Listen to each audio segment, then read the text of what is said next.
The world has been nothing but crazy nowadays, but what's currently happening in Hollywood is next-level crazy. Mel Gibson is exposing the industry through the film Sound of Freedom, and boy, oh boy, he didn't hold back. Number one fear is public humiliation, okay? From uncovering what the elites are doing to their involvement in nasty businesses, Mel is ready to tell it all. I had a whole bunch of weird paranoid suspicions about what the hell was going on because there was a lot of stuff I couldn't understand. But wait, there's more, because aside from this, another famous name was caught in the middle of this scandal, and you'll be shocked once you find out who this person is. So what exactly did Mel say? Let's find out. While Hollywood is notably one of the most controversial industries ever, surprises sometimes come and go. This time, the surprise was in the form of a movie, and little did we know, this movie would soon open our eyes to the truth and what exactly is happening behind the camera. The movie I'm referring to is called Sound of Freedom, directed and co-written by Alejandro Monteverde, starring Jim Caviezel, Mira Sorvino, and Bill Camp. And just like the title suggests, it has a very strong message. Its message is to increase awareness about the concerning issue of child trade and how children are still in great peril and being dragged around by unsavory adults. Most of you are thinking this film will be promoted around the world because of the important message it's trying to convey. Well, guess what? It's the total opposite, and the lack of media attention is sickening and at the same time concerning. However, there's a very obvious reason why the elites are making sure this movie is dragged under the rug. It's mainly because they don't want people to know the fishy stuff they're doing. And since this movie is precisely going over the dark truth in the industry, influential people are pulling the strings to stop it from reaching a wider audience. It turns out the plot is spot on, and the elites are upset. The movie is based on the true story of Tim Ballard, a former special agent for the Department of Homeland Security who has dedicated his life to combating serious cases involving taking advantage of children, and who took his cause private by founding Operation Underground Railroad with support from Glenn Beck. On top of this, the movie occasionally overflows with a Christian undercurrent, like when Ballard says, because God's children are not for sale, when explaining why he's so passionate about getting rid of the crime involving children. So you can say that the movie is somehow an advocacy effort, as well as to help shed light on this issue and hopefully eradicate these social problems.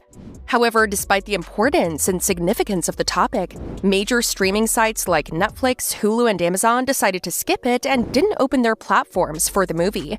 It was surprising, to say the least, because these platforms have always been very supportive of these causes. So why did they refuse the Sound of Freedom? To make things more suspicious, big names in the industry who have always been vocal about causes like this have been eerily silent about the movie and the issues surrounding it. And as a result, it seems like Hollywood has collectively decided to turn a blind eye to very important social issues that's going on in its industry. But wait, there is more, because the controversy does not end there. We're only at the tip of the iceberg, because more dirt about these alleged industry elites is coming out of the bag. For those who don't know, Sound of Freedom was initially under Disney, but House of Mouse suddenly scrapped the project, and people were confused as to why. Rumor has it that there's actually so much more behind the sudden rejection and the fact that the movie's not getting any promotion, despite how star-studded the cast is. One of the alleged reasons is that these platforms deliberately turn a blind eye in order to prevent the issue relating to child trade from reaching a global audience and to protect the elites who are pulling the strings. Mel Gibson actually hinted about these industry elites way back in 1998. Fans started to connect the dots. I wanted to leave.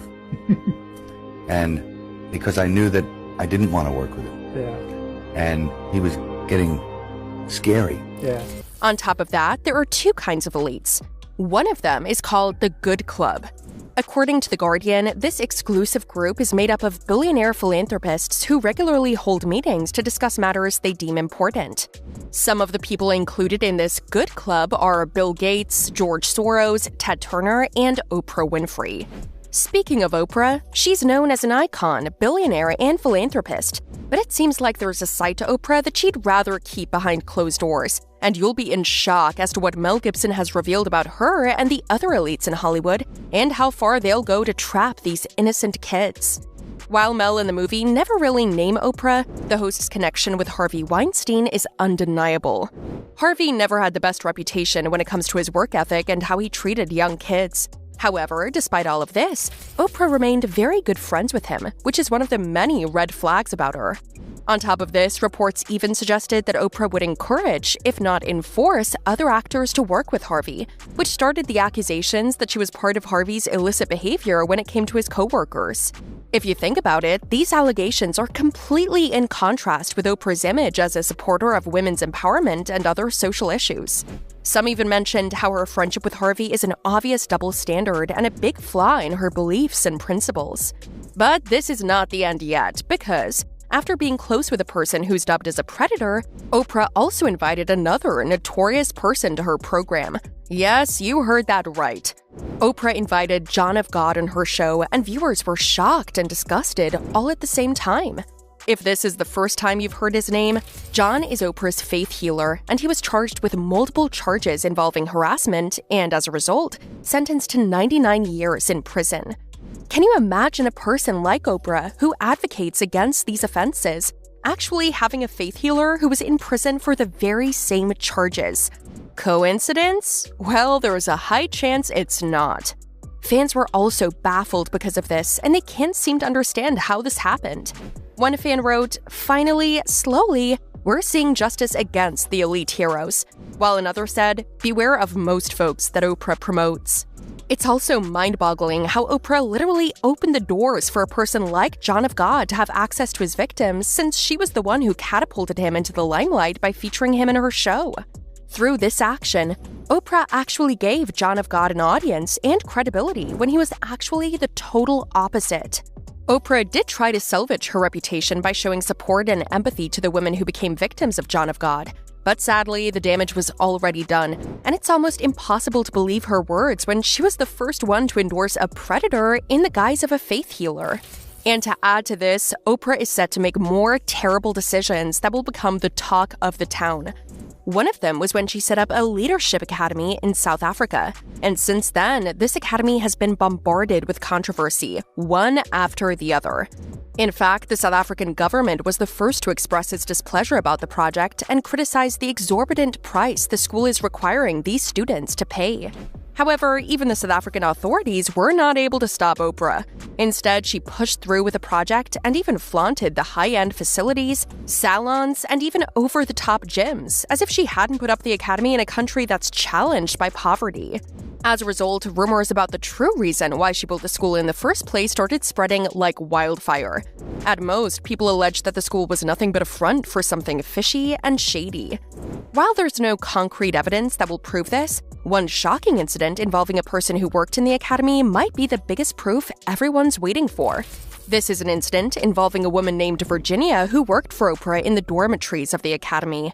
It was revealed that this employee engaged in highly illicit conduct with multiple students in the academy, which triggered raised eyebrows and criticism. And if this is true, Oprah literally put these young, defenseless girls under the supervision of someone who would take advantage of them.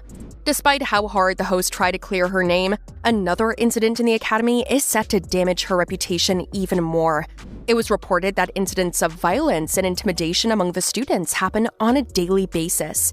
Because of this, fans believe that the problem is deeply engraved in the academy's foundation. And just like what Oprah is doing, people on the top of the ladder are trying their hardest to stop the truth from coming out. They do this by making sure movies like Sound of Freedom never get the attention they deserve.